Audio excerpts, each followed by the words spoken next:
Okay. Hey, good evening, everybody. It is the 15th of March, 2023. This is the Wednesday evening class, and I'm giving an agenda for tonight. Some of the students here are joining us for the first time. This is the level 6B assignments we'll be going over. Some of the students might not be familiar with, but like I said before I started recording, don't panic. We'll ease into everything.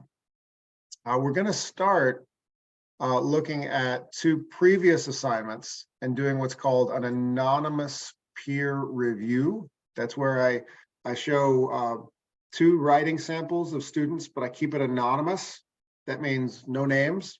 So if you are one of the students being sampled and it's a beautiful piece of writing, don't shout, "Oh, it's me, it's me, it's me, it's me, that's mine." Or if you see your writing and there's lots of mistakes everywhere and I pick it apart and make a bunch of little circles, don't say, "Oh, no, that's me, that's terrible." Don't worry. Don't say it's totally anonymous. And then I'm going to introduce two new words. The first one is agriculture and the second one is industry. And we'll connect the two to understand the next assignments. So agriculture and industry. And then we'll take our 10-minute break. If we finish all of that before the break, I'll go over a few more of those quotes from the champion assignment. I may do that. So question mark, may go over a little bit of the champion assignment. Then we will start listening to the first half of When Eating at Your Desk is Forbidden. That's the most recent story, the story of an American working in France and navigating a variety of cultural differences at work. That's what we were doing.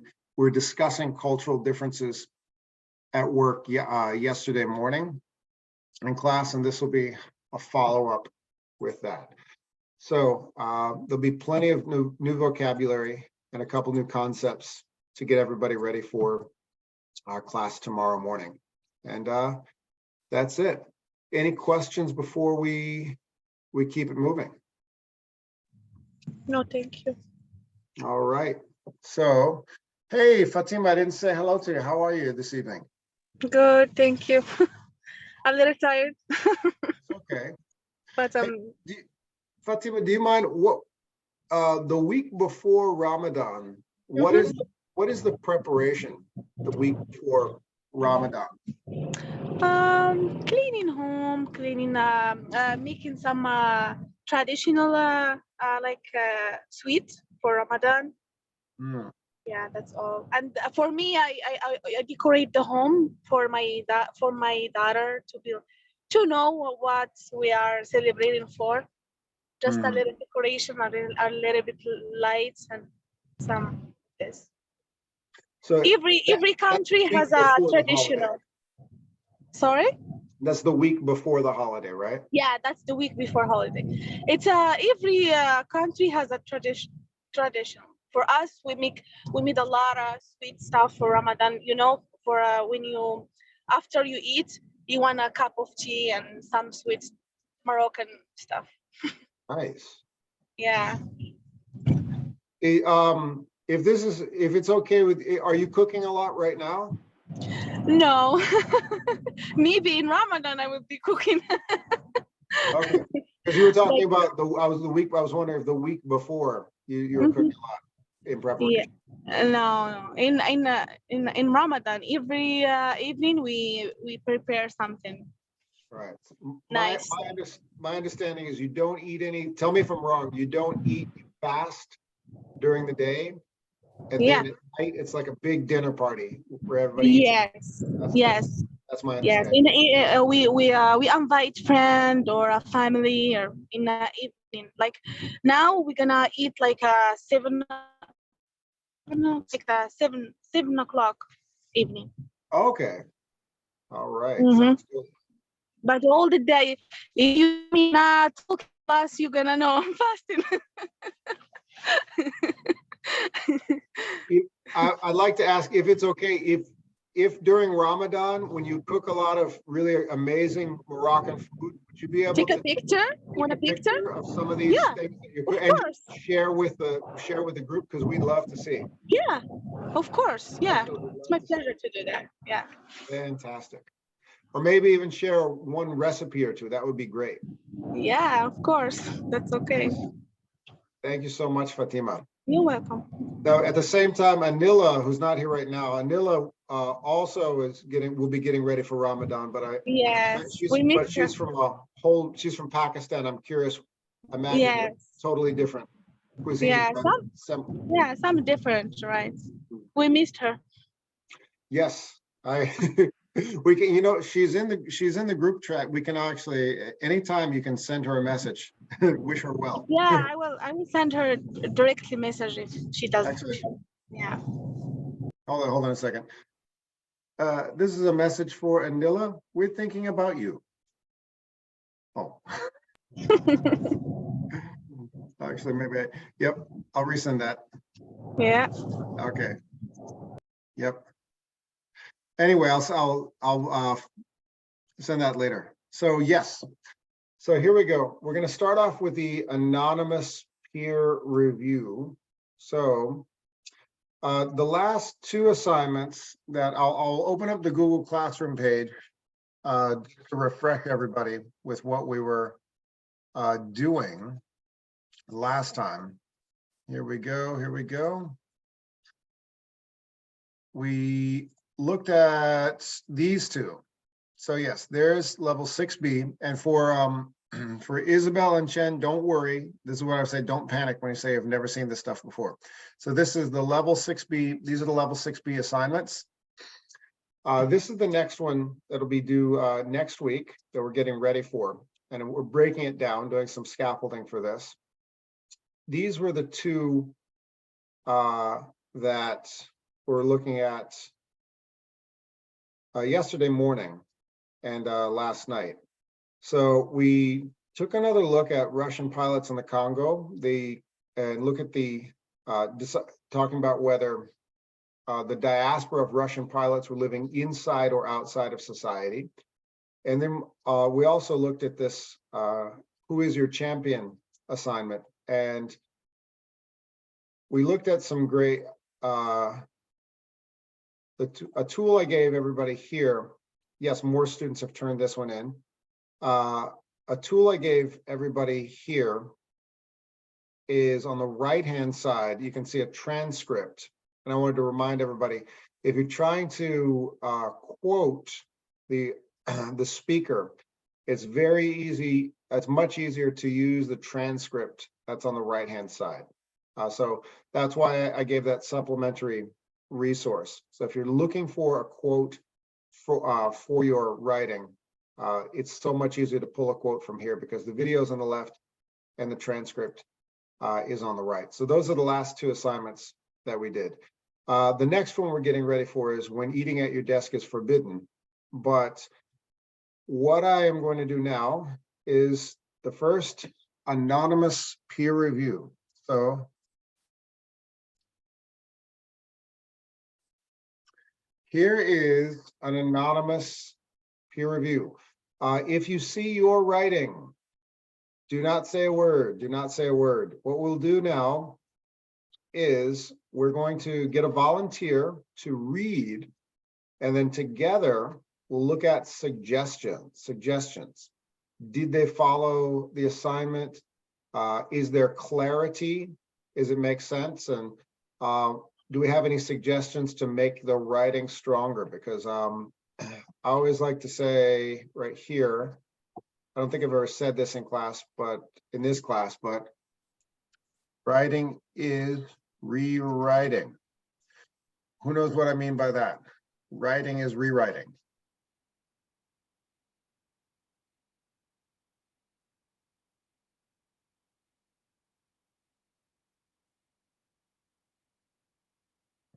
Anybody want to take a guess what I mean?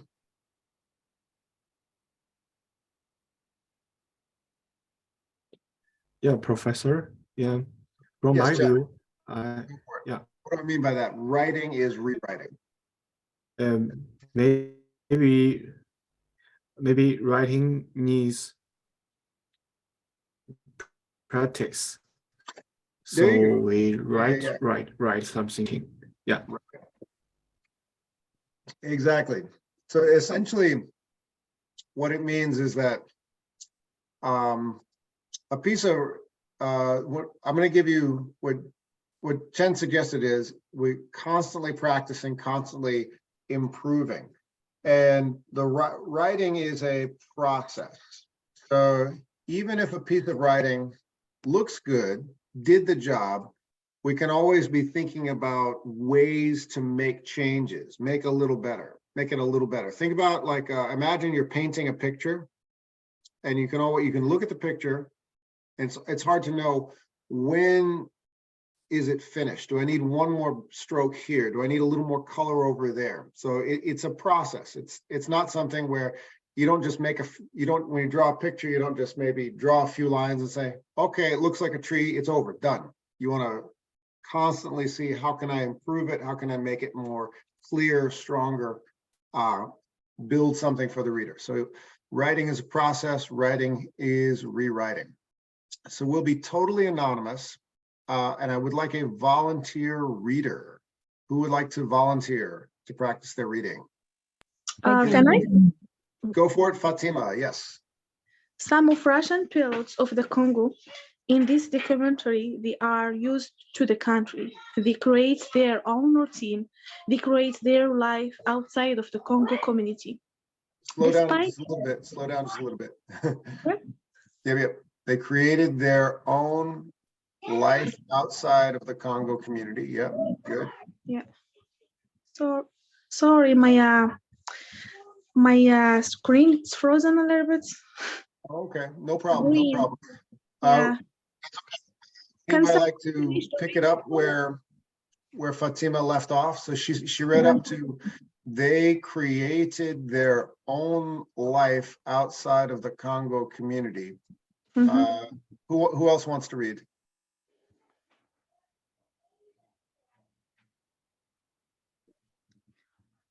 It's fixed now. Can I finish? Your screen is back. Great. Okay, keep going. Sorry. No problem. They create their life outside of the Congo community, despite the big political problems in the country. For example, one of them said, "I have a TV and the food. I get paid for my job. I don't want to think what happened outside." They live separate.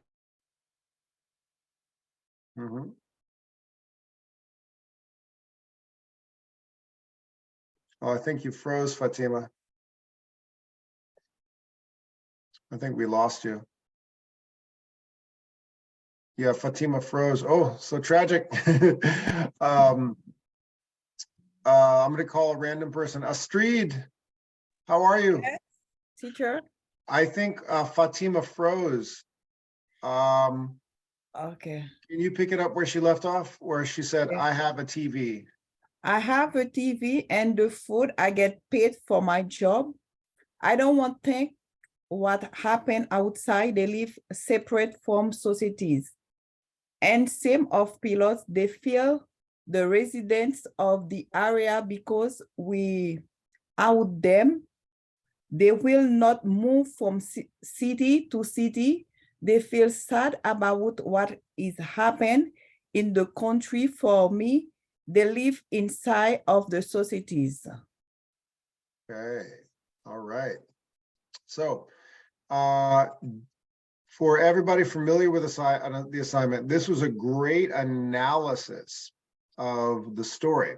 Now, remember, writing is a process, writing is rewriting. And the student who did this, I pointed out, great work. And then I made a little comment inside the Google Classroom. I said there's several grammar mistakes, so we can identify those. But the first one I want to do is go with what we were doing last time, which is quoting. Now, oh, here comes Gracie. Yes. Okay, Gracie is coming. Now, I'm going to ask a question. Are we quoting or paraphrasing? Who remembers the last two classes I mentioned quotes? What are quotes?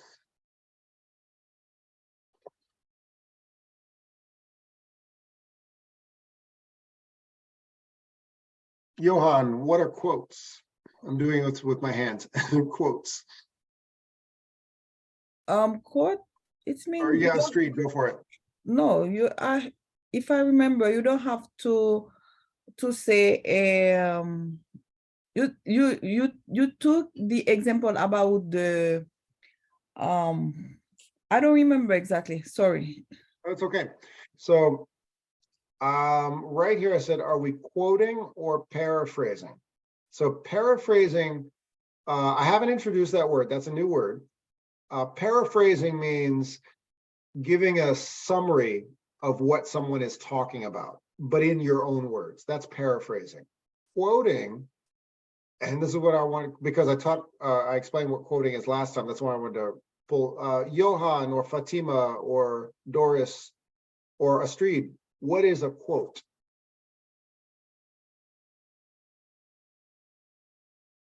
Because we practice this. What's quoting? You gave us the example about the ladies talking about the last time Monday. I remember that. Right. But- So if paraphrasing is saying something in the writer's words, the writer summarizing what somebody else is saying. Quoting is what? Or you know what, let me give an example. In the speech, her name was Rita. She said, here's one is a paraphrase, one is a quote. Tell me which one is this. I'm not talking about the pilots, I'm talking about the champion assignment.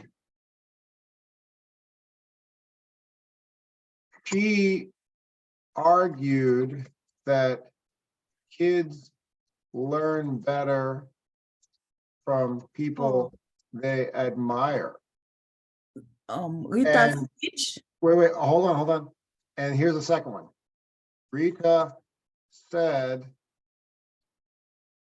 kids don't learn from people they don't like. One is a quote, one is a paraphrase. Which one's which?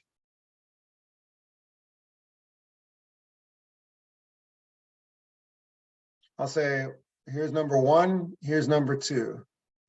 Number two. Number two is a what? Quote or a paraphrase? Quote. Exactly, Chen, yes.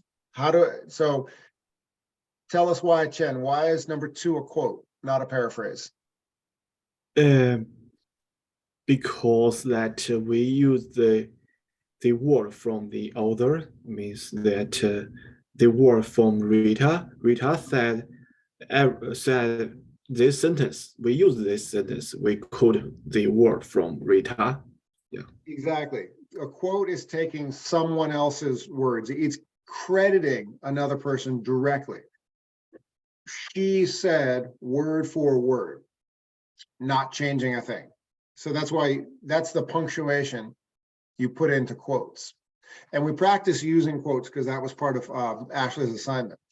This is a now, who could tell? So if number two is a quote, that's quoting. Now, you see, I put that in quotation marks. What exactly is the difference with this one? How is number one any different than number two?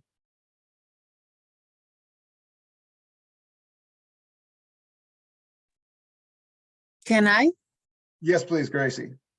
In number two, they are quoting because they mark exactly what she said. And the other part, is a kind of paraphrase because Yes. they telling the same but different word. Exactly. So what I did as the writer I said the same thing, but I just put it in my own words. That's paraphrasing. Yes. Sometimes we quote, sometimes we paraphrase, and we want to be exact which one is which. So that's why with this writing, a character in the documentary is mentioned, and part of their interview is mentioned. And my question right here is quote or paraphrase.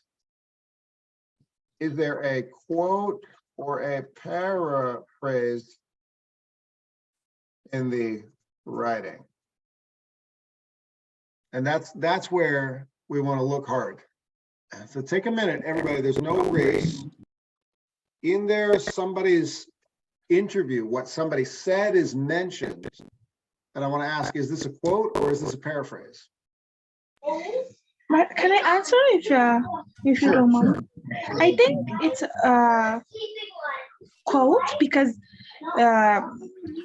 it has like, for example, in writing, the writer say, for example, one of them said, I think it's a quote here. All the paragraph is a quote because they copy something in a documentary, maybe. It's the. So, let's take a look. So I think the fourth line, they create the second line. They created their life outside the Congo community, despite the big political problems of the country. For example, one of them said, and then there's a semicolon. So we know that this person said, I have a TV and the food I get paid for my job. Yes, it's a quote here, right? Is it a quote? So let's hear from everybody else. Fatima says that's a quote. Yeah, just not. What does everybody else say? Is this a quote or a paraphrase?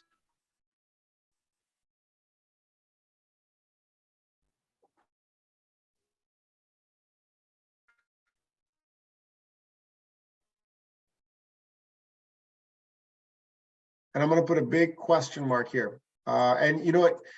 You can write in the chat your vote. Is this a quote or is this a paraphrase? You can write it in the chat. Quote. Okay, so Gracie says it's a quote. Oh,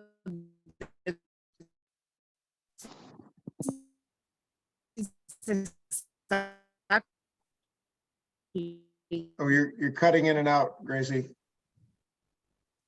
Oh, we can, it's okay. Everybody can write it in the chat. Do you think it's a quote or a paraphrase? So Astrid said quote, Chen says quote. Okay, let's get a vote from everybody else. Quote or paraphrase?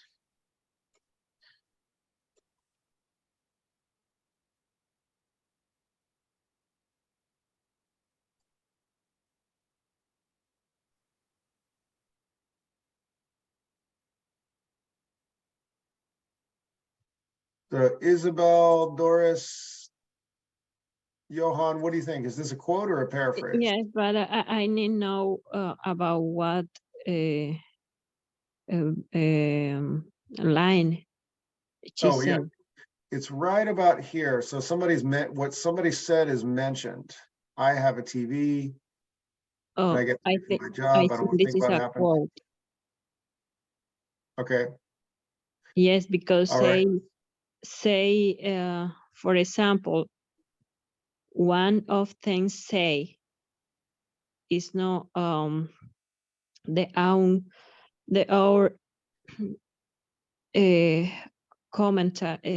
commentary is not. Okay. Now here's a quick question. Why is it easy to tell if it's a quote or a paraphrase, or is it a little bit confusing? I think it's a quote. I think maybe the quote is when you mention a font about some team. So you mention a author or a movie or some book or something like that. I don't know. I think so. It's not your Well, word. you're describing, Johan, you're explaining you're giving the definition of a quote. You're telling us what a quote is. We know what a quote is.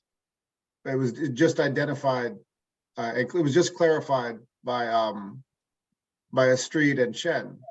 But Yes. in this writing, where it's a little bit unclear, I have a TV and the food I get paid for my job. Mhm. Now, here's what's tricky. This looks like a quote. It looks just like a quote. Mhm. But what's missing? The The name mark, of the person. Okay, everybody look at Chen. Chen, do this. this mark, What's Chen talking about? The quote, there's No, no the quotes. question mark. Yeah, there's no quotation marks. So we don't really know. We don't really know. So that's right. So if it is a quote, maybe it is, maybe it's paraphrased, but as the reader, I can't tell for Yes. sure. And that's the issue. So as the reader, I'm going like this. Oh, wait, is this exactly what the person said? Or is this really close to what they said and it's what the writer is explaining? You know what I mean?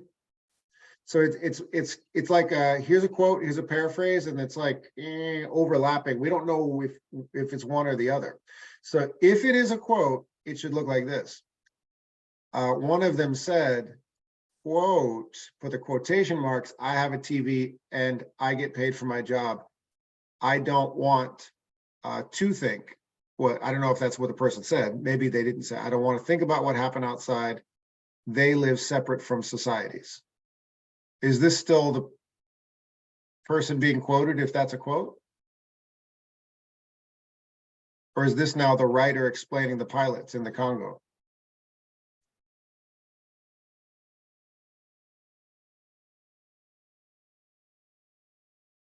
Think about that for a minute.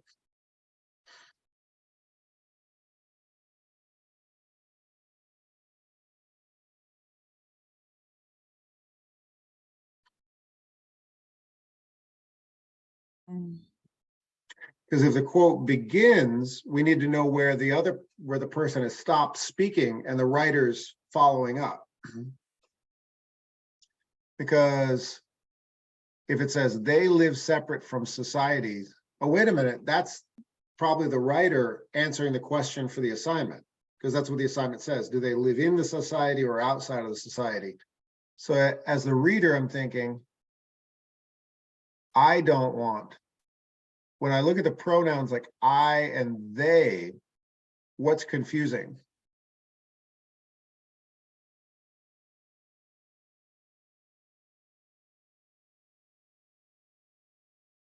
Do we know who I is and who they is?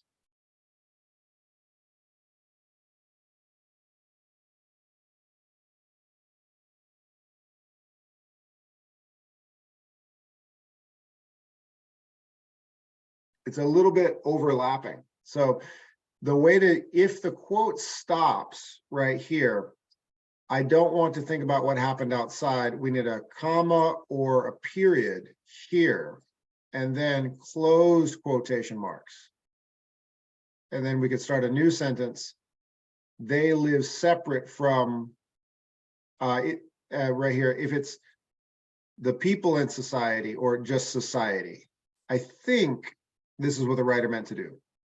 But this is why I wanted to point this out. So if we're quoting the pilot in the documentary, I have a TV and the food I get paid for, I do my job. I don't want to think about what happened outside.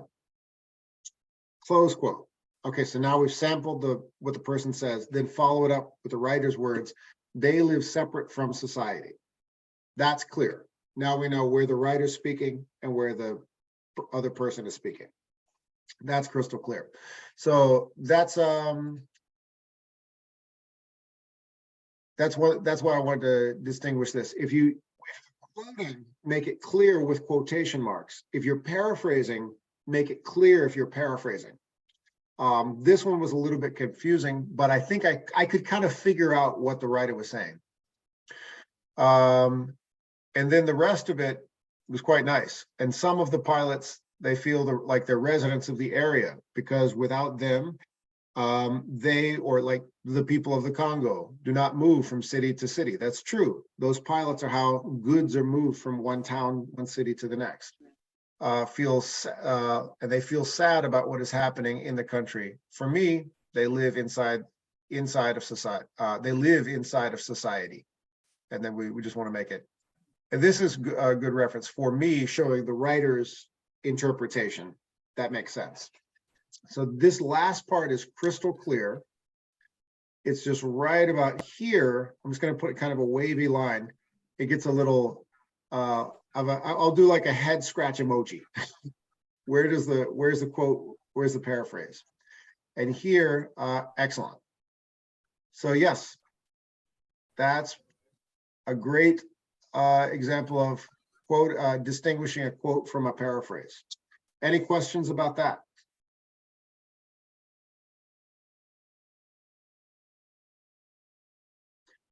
If you understand, say absolutely nothing. See, everybody understands. Okay, here we go. Next one. Do we have a volunteer reader for this one? Who didn't get a chance to read? Can I read, teacher? Absolutely, Doris, go for it. The first one? Yep, go for it. You can read, yep. Pilots of the Congo. I watched the video and I choose Captain Pavel, who is a Russian pilot who lives with a small crew for his country in the Congo. He said he does not have days off. He flies every day. He lives in a place called Goma. In the video, he made a trip to I0, another place not too far. Can I continue? Oh, yeah. Oh, no, I was just correcting the pronunciation. Isiro, yep. Isiro, okay. Yep. We can see why he has fly all the time because the country has a lack of infrastructure. Good. The Congo does not have roads or bridges to carry on to supplies, so they have to use a plane. He said fly is his dream, and he said that without their jobs in the Congo, it is not possible to have a normal life. They are living in the country. In the country, they have a little Russian community, and they try to keep a good environment, and they have food and Yeah. customers. They live separate from local culture. Excellent, excellent. Okay. So yeah, this was, I think this was, oh, quick question. Same thing. Do we have, is it clear if this is quotes or paraphrasing here? Is it clear if they're quoting or paraphrasing? Because they mentioned the name, Captain Pavel. Captain Pavel says it's not possible to have a normal life. He did say that, that's true. Yes, it is. Yeah, but are we quoting or paraphrasing? Or is it also kind of like unclear? We're not sure. Yes. But we don't have the quotation mark. Where would you put quotation marks? Because some of it is not exactly what he said. So it looks like a good paraphrase, but some of it is what he said word for word. So it's a little confusing. And for those who didn't see you didn't see the documentary, but don't worry. Astrid, where would you put quotation marks here? After fly, he said fly. His dream. His dream. Well, his dream. But his dream. Right, because in the interview, he did say to fly is my dream. Yeah. Yes. So the way it's written, do we need to change anything? Yes, my. You have to put my because he's talking. Okay. Sure. Well, here, you're on the right track. I'm gonna show you what you can do. You don't, he said flight is his dream. This actually works as a paraphrase. You could leave that alone, but if you want to quote, because that's pretty close, he said, you could say, flying is my dream, end quote.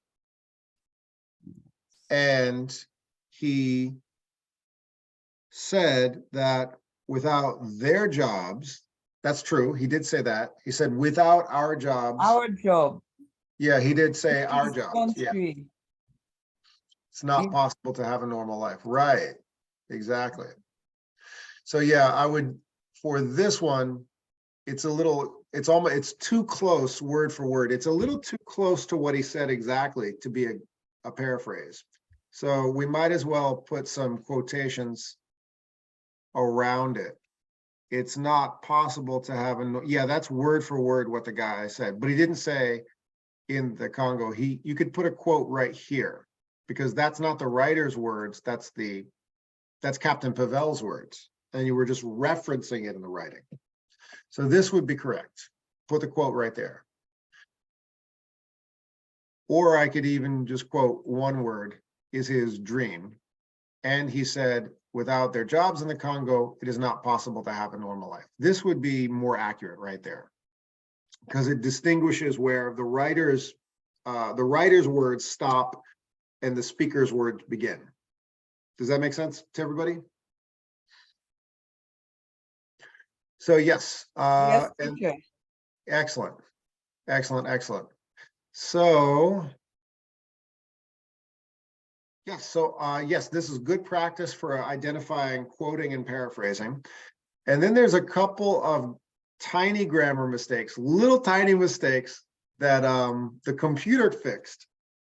And you can see, because I took a screenshot, where the computer fixed the grammar mistakes. Remember I said when your screen is red or blue, it's the computer is helping you cheat. You don't have to know all the answers to English grammar. Nobody knows all the answers to English grammar. Sometimes the computer will tell you.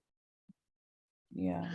So, Country, right, you put a comma there. They're living in the country. They have little, what should we do with this word?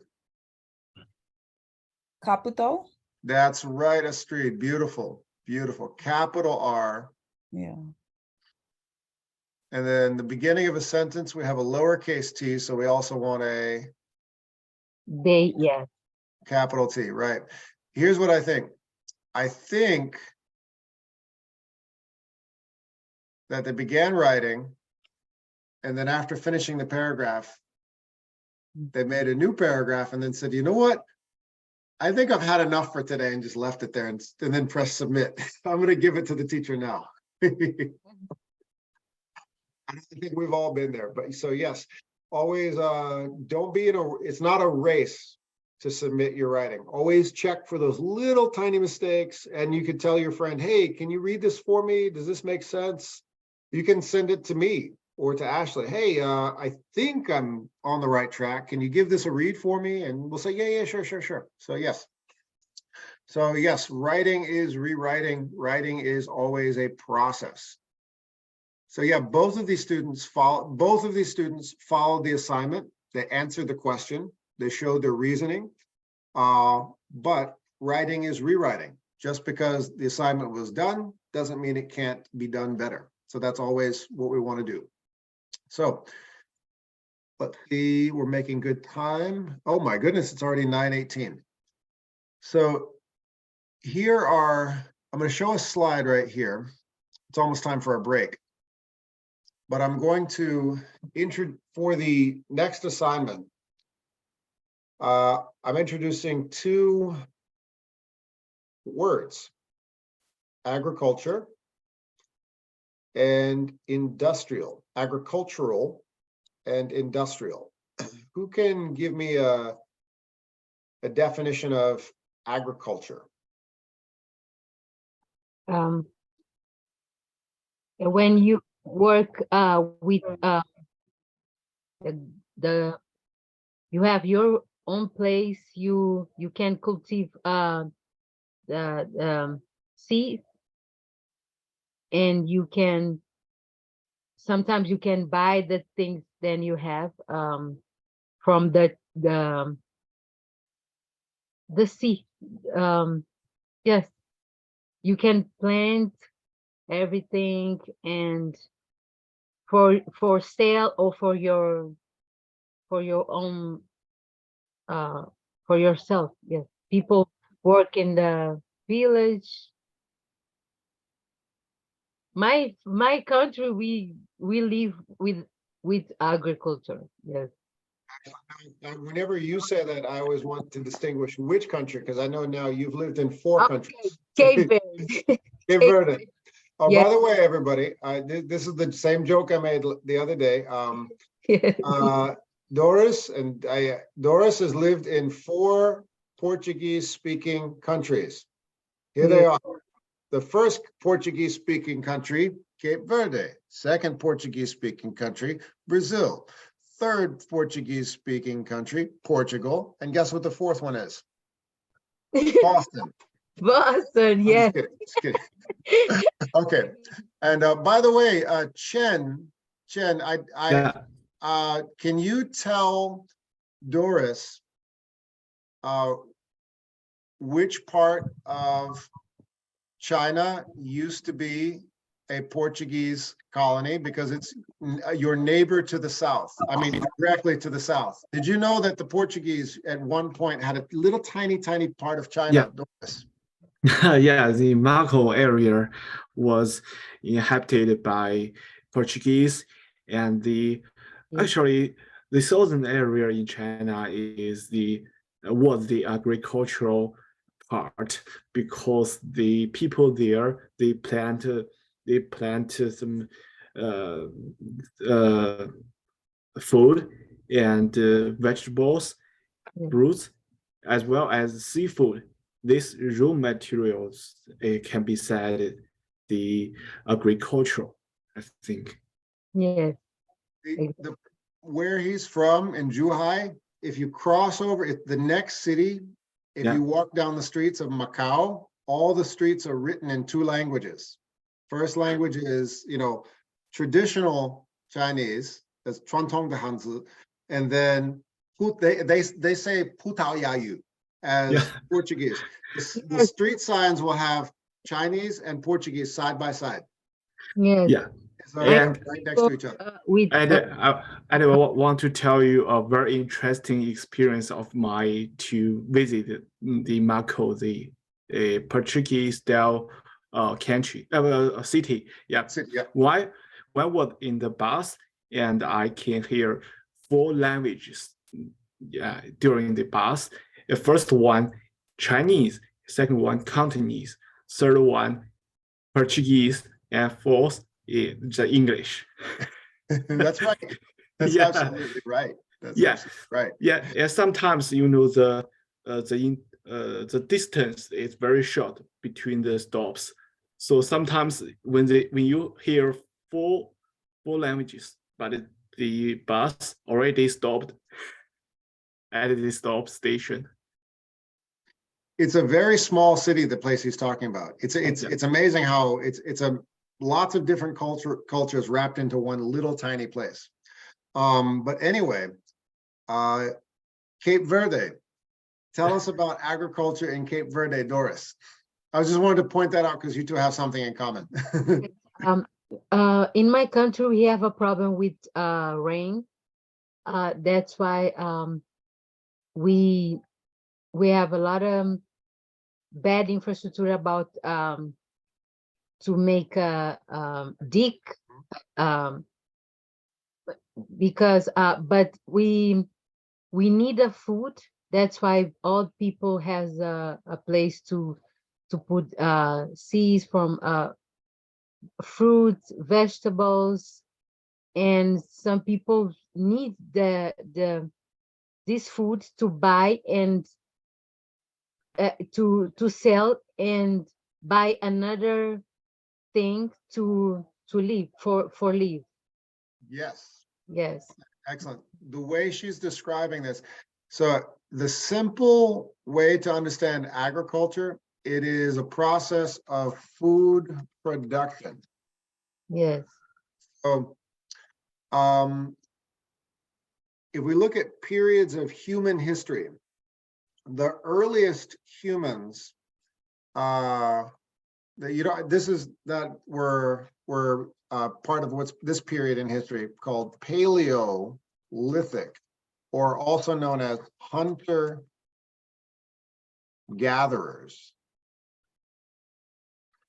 So before agriculture, and we're talking thousands and thousands of years in different societies, Yes. around the planet, earliest humans would survive by finding something they could pick in the wild, like it was called foraging. If anybody's ever been in a forest and looked for things they could eat, oh, these herbs, these leaves, these berries. Oh, something's moving. I can kill it. We have dinner. Yes. That would be the lifestyle of an early human society, a hunter-gatherer. Or even if you've experienced this yourself, camping in the woods. What do we have? What are we eating tonight? I don't know. We got to fish. We got to catch something. We got to shoot something. We got to trap something. I don't know. That would be the next step in, let's say, convenience, modernity, would be agriculture. The difference between a hunter-gatherer society and an agricultural society is that the people have engineered land to produce food for their own survival, their own sustenance.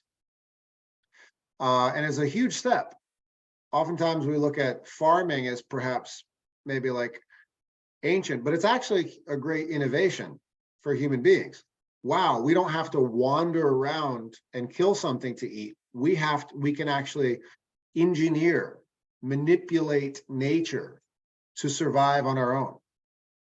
And when we can think ahead, we know the weather, we can come up with calendars for different times of year, when to plant, when to harvest, all of these things.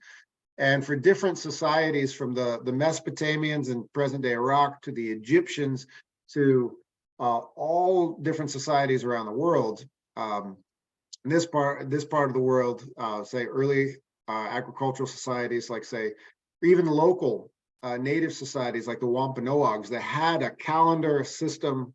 They knew when to produce food to survive. That's agriculture. Then the next step is pretty recent in terms of development, and that's industry. What is industry? It's about, I don't know in English what I say.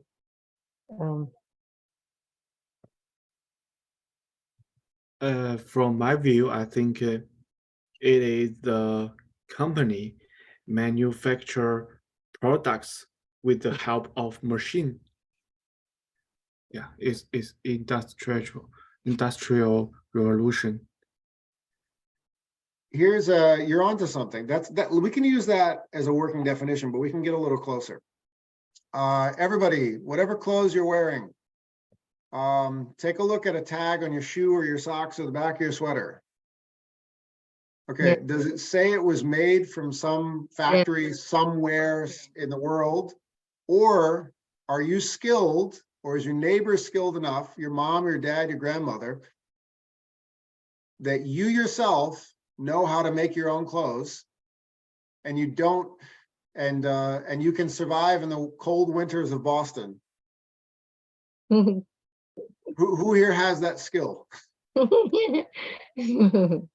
Does everybody here, whatever you're wearing right now, did it come from a factory somewhere else in the world, or maybe even locally? Who knows? Did it come from a place like this, or was it made by the hands of somebody you know that lives in your neighborhood? Yeah. So there's a connection. They're connected. One step in human society, agriculture, this idea that people can produce their own food And then the next step is industry. A way to make a living is not just worrying about producing food to survive, but produce goods to sell. That's that next step. We'll take a break right here, but in the meantime, here's a quick question. I'm going to send a picture to the group, everybody.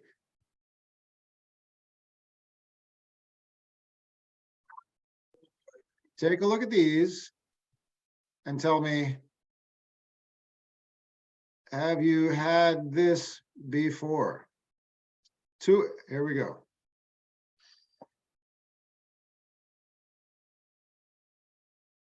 And this will go back to Doris, the connection between Doris and Chen. If you look at Doris, she's nodding her head. Chen was nodding her head too.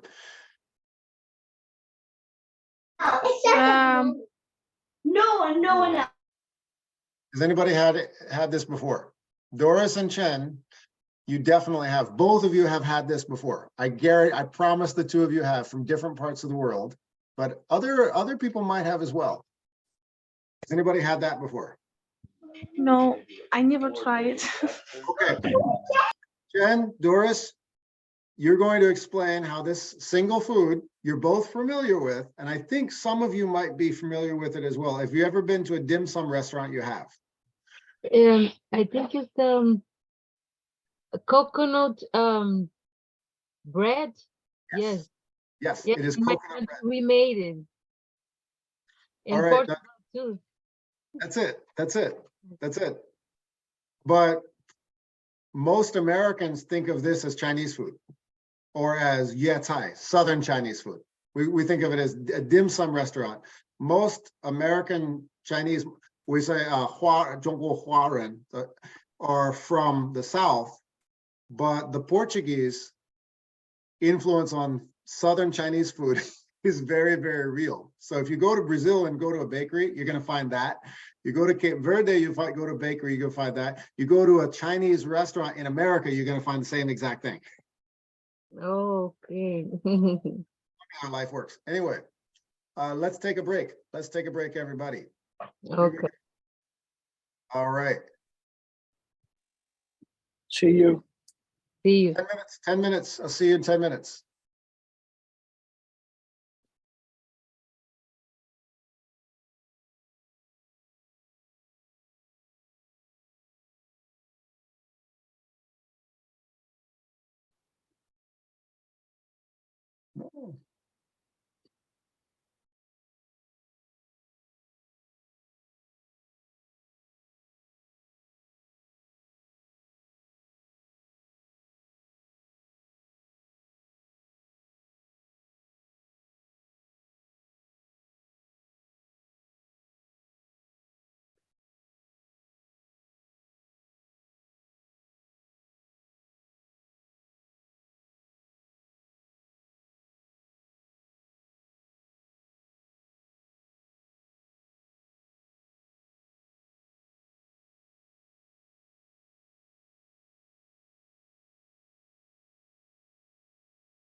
Here.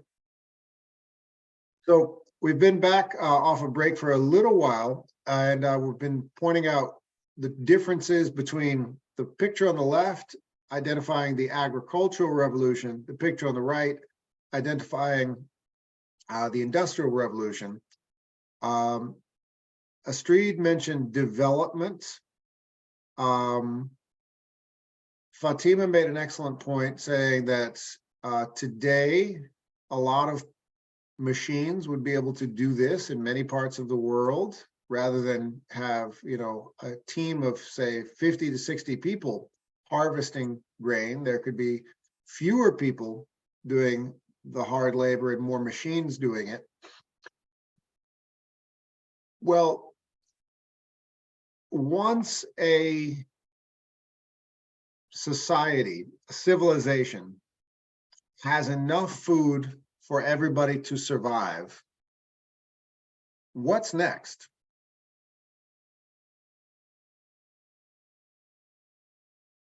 If people are no longer preoccupied with growing food to live,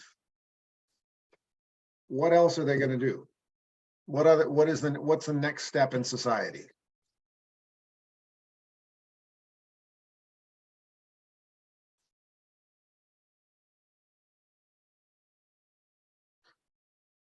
If people don't need to be working on the farm all day, what are some other things people might do with their time?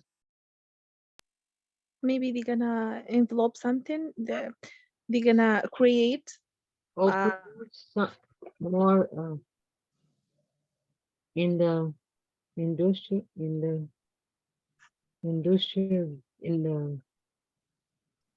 you say oh my God, the name. You're onto something. Filmou que eu tô falando fábrica em inglês. No. Factory. Say it again, Doris. If you have more have more food and you need to go to I lost. It's okay. It's late at night. I know. It's almost time to get everybody to sleep. Yeah, but what do you mean, teacher? What do you mean with Sure. the next? What I'm going to do is I'm going to put everyone in 2 breakout rooms in a minute, but to get everybody ready. The question is, I'll write the question in the chat. Once a society has produced enough food,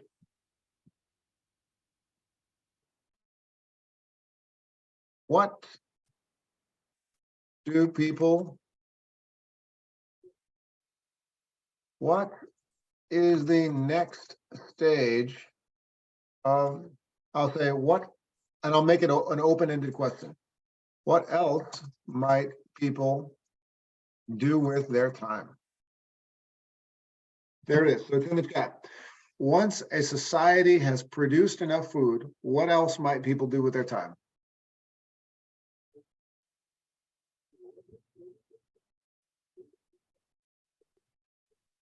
And it's more a question to stop and sit and think about.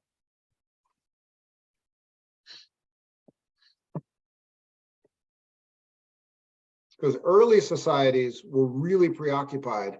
We have to have food. Winter is coming. We must, if you went to the We need to conservation to reserve the products for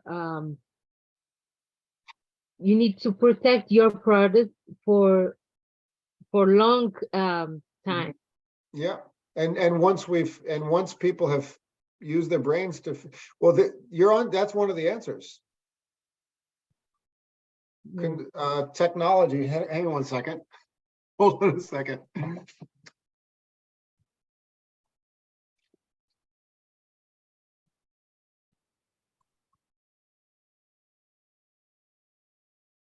All right. Because I'm in my basement, I can do this, right? I just happen to have this right here. What technology am I using? This is very advanced technology. What what technology am I showing everybody here? Oh, fridge, a fridge, or refrigeration. Conserve. Yeah, yeah, this is like amazing technology. Yeah. Once food is produced, okay, this is a little package of instant noodles. This is a can of soup. Okay, so, and these both came from factories, sealed shut. They can stay for a long time. Can of soup, little bowl of instant noodles. That means I can have food any time of year. So there's conservation, but the technology took a lot of people to really think about it over time. How do we conserve food? Do we dry it? Do we package it? Like for instance, this comes from a machine. This is a plastic that comes from oil that comes out of another factory that comes from a machine. This is a smelted metal on a can. This also came from a factory. All this suggests post-industrial society that I come from. The clothes I'm wearing come from a post-industrial society. When people when a society is no longer concerned with producing food to live, people essentially do other things with their time and other things with their lives. The earliest societies that created a written language, like the Mesopotamians or the Egyptians or ancient Chinese, after they found ways to survive, they started being more creative, creating art, creating different ways to understand the world. And when societies start becoming more creative, they start finding other ways to make a living. And when there is enough food, there is this word. This is the last vocabulary word I'm going to give everybody tonight. Surplus. Who knows what a surplus is?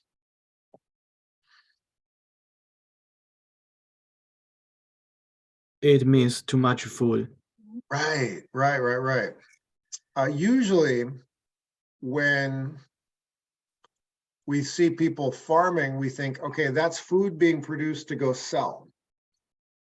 Not everyone in the world grows food to sell. The initial idea of growing food was to survive, to eat.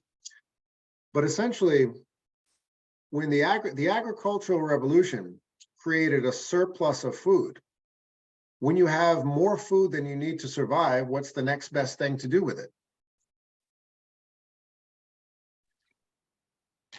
To conserve it. Conserve it. But then there's so much food, what if one town is not going to eat everything? What am I doing with my hands? To sell it? To sell it. To sell it. So essentially, agriculture shifted gradually from what's called sustenance. Just tell us, Fatima. What, teacher? Oh, I thought you were saying something. No. Okay. Sustenance, which is just survival to commerce. Instead of producing food to survive, why don't we sell food in markets?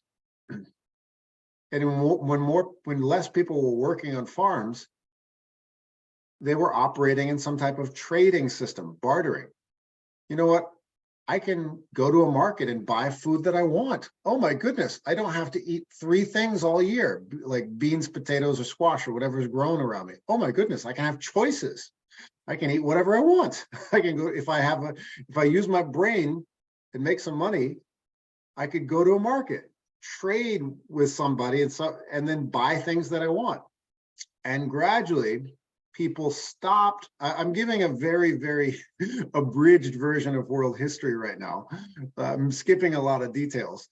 But once there was a surplus of food, societies began developing beyond basic survival.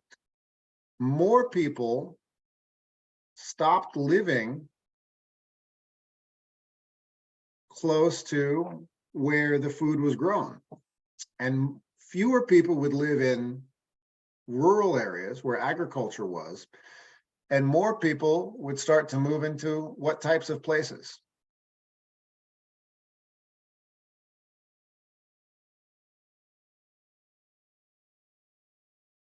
Who can guess the word that I'm coming up with?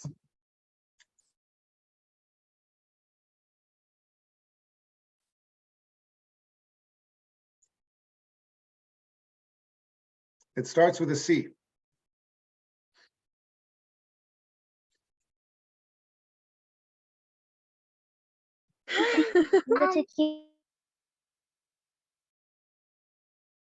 Fatima, did your daughter have the answer? think so. I'll be talking. You want the bunny or Give us the answer, Fatima's daughter. Yeah, I need to ask her because she doesn't want to sleep. I'm trying my best. It's okay. Maybe she has the answer. Cities.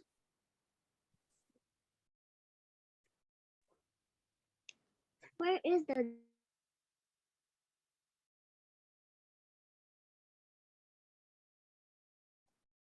So yes, gradually, one of the connections right here is that the agricultural revolution would create a situation for cities to be created.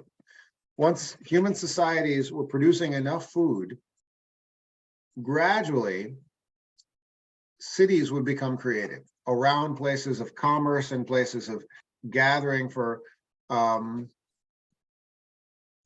business and this sort of thing. Now, I'm going to show you this tomorrow morning, which leads into this quote, this segment of the story that we're reading and listening to for next week. Now, if I go into when eating at your desk is forbidden, right here,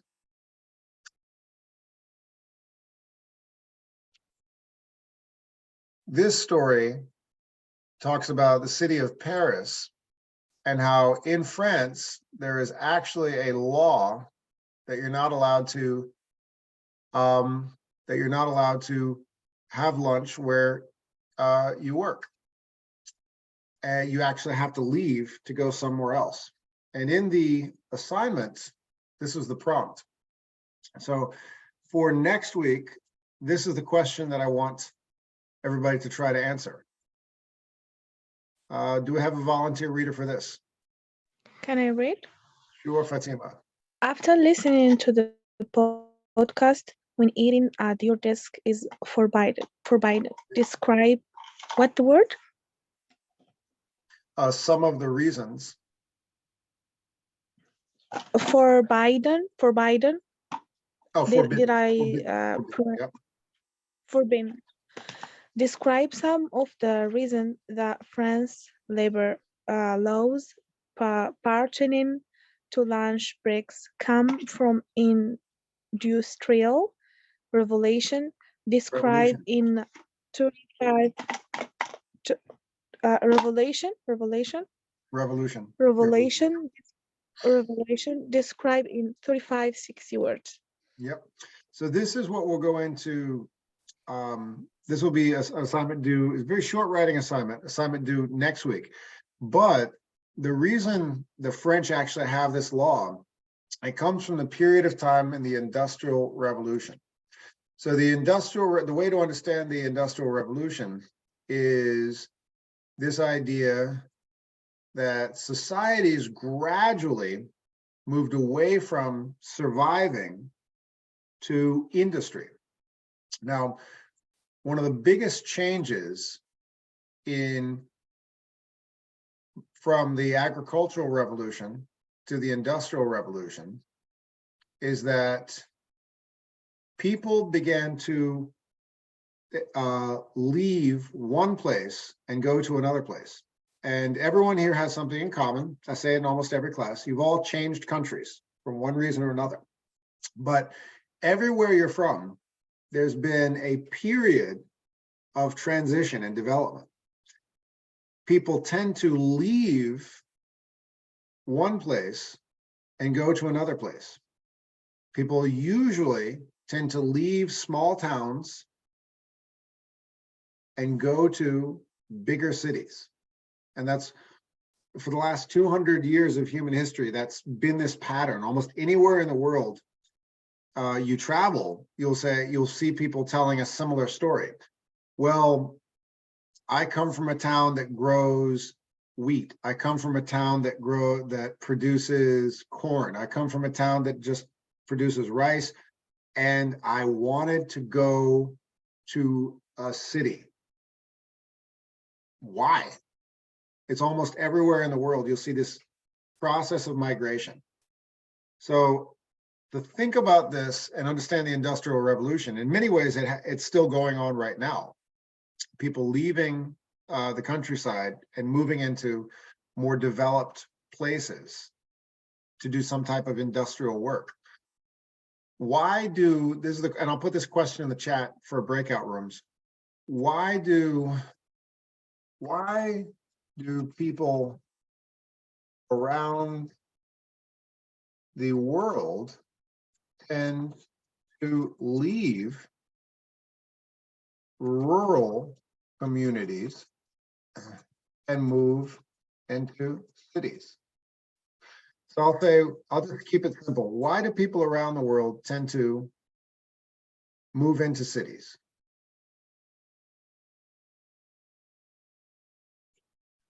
There's the question. Why are cities the places that people tend to go, not big open farms as much? There's always this pattern everywhere. Why do people go to cities? Why not just stay on the farm and grow food and survive? Because you can,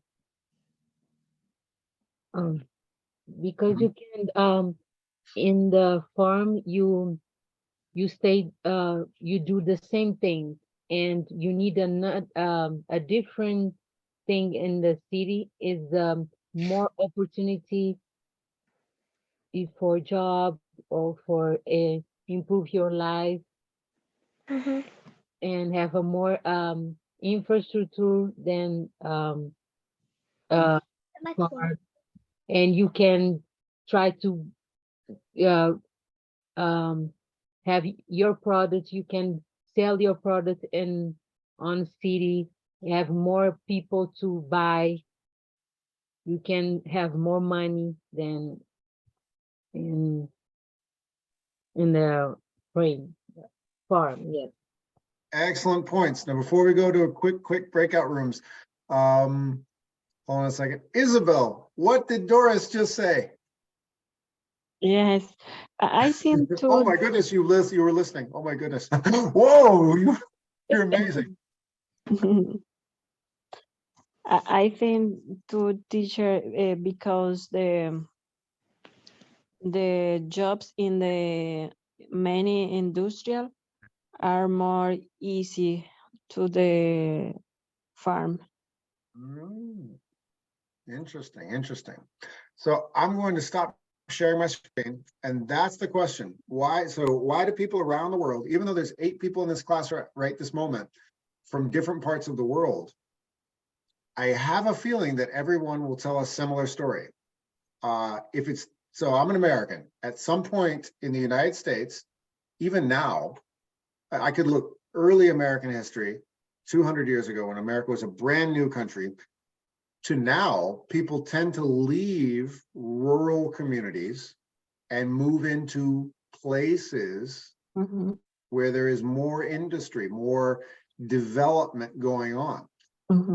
Developed or developing countries, and even the most undeveloped countries will have a similar story to tell. People move away from one place and towards the other.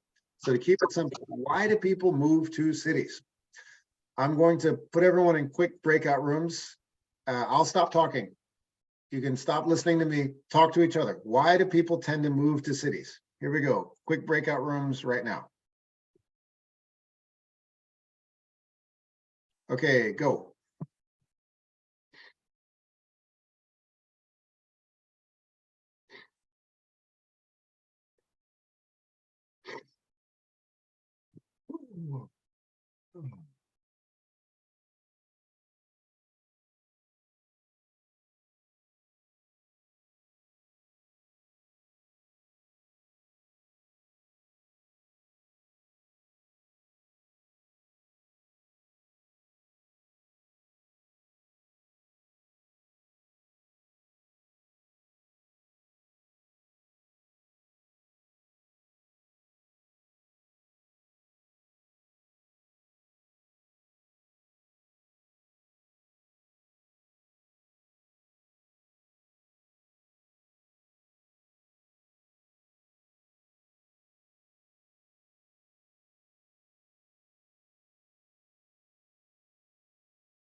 Okay, we just had some good conversations in breakout rooms.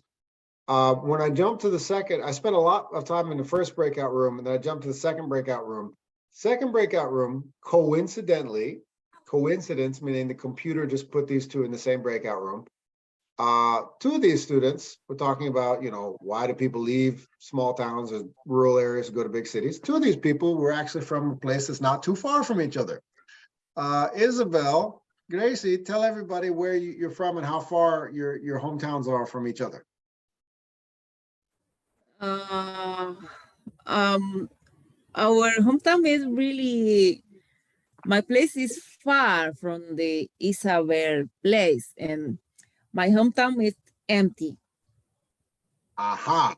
Did everybody hear that? Gracie's hometown is empty. When you say far, I'm guessing it was like a 3-hour drive, 2-hour drive? 4 hours, 30 minutes. 4 hours. from the Therefore, city. if you're from the Dominican Republic, 4 hours is like the other side of the country. Yes. So yeah. And if you drive 4 hours, 5, 6 hours in any direction, you fall off the island, or you run into Haiti and say hello to a street and her. Yes. Yes. So, Gracie made the point, my hometown is empty. Gracie, tell us why. Oh my God, the people start leaving the place long time ago because there is no opportunity to work, to study. It's totally difficult to evolutionate in that place. For young people, it's difficult. Now, this, Isabel, what's the city that you're from? I'm from Monte Plata, Okay. and Is it- many people can go to work from Monte Plata to the capital because the time is only 30 minutes, and when can come back to the house in Monte Plata, can travel the same day. Perfect. So Monte Plata, it's close to the capital city, Santo Domingo. So Yes. I'm guessing it's much more affordable to live than Santo Domingo. Am I right or wrong? Affordable meaning easier to live, pay rent, buy a house, that kind of thing. It's more convenient. You travel in public transportation because you pay less, and you can go to work to the capital and come back to house the same day. There we go. There we go. So I think that probably sounds a lot like my life. So I went to work this morning. I drove 35 minutes from Weymouth, not too far from where Doris lives. We're both in the South Shore, and I drove into Boston. Pretty similar to what that is. Here is France during the Industrial Revolution, where this particular labor law comes from. In the story, there's a professor who's trying to figure out where this labor law came from, and I circled part of his interview. Do I have a volunteer to read this? As the economy, who wants to read it for me? And we'll finish class tonight. Okay. As the economy developed, the distance between someone's residence and the workplace increased. Boom, right there. This is talking about France almost 200 years ago. So when France was industrializing, people were leaving the countryside and going into big cities. Suddenly it became normal to live really far from where you worked. Before the Industrial Revolution, that would make no sense at all. But once this society became an industrial society, people started living farther and farther away from where they worked. That would be really weird before the Industrial Revolution. Today, it's perfectly normal to live far from where you work. But, and tomorrow morning, I'm going to ask the class why. Why would it become a normal thing to live really far, to live in one place and work in another? But that's going to be connected. If we look at Tomorrow, teacher. tomorrow morning. Oh, So- tomorrow morning. That's right. We're done with class tonight. It's 10:30. But as you go to sleep, you dream, and then when you wake up, you have the answer. Why would it become normal? Live here and work way over here. I'm going to live way over there, and I'm going to work way over there. And however many hours of my life, I'm going to go move in between. Perfectly normal after the Industrial Revolution. We don't even think about it. It's so normal. But it is a weird thing to do, isn't it? So we'll stop it right there. And that's it for tonight.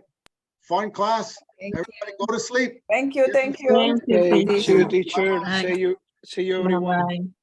Yeah. Bye-bye. Bye-bye, everyone. Have a good one. Same to you. Bye-bye. Thank you. Well.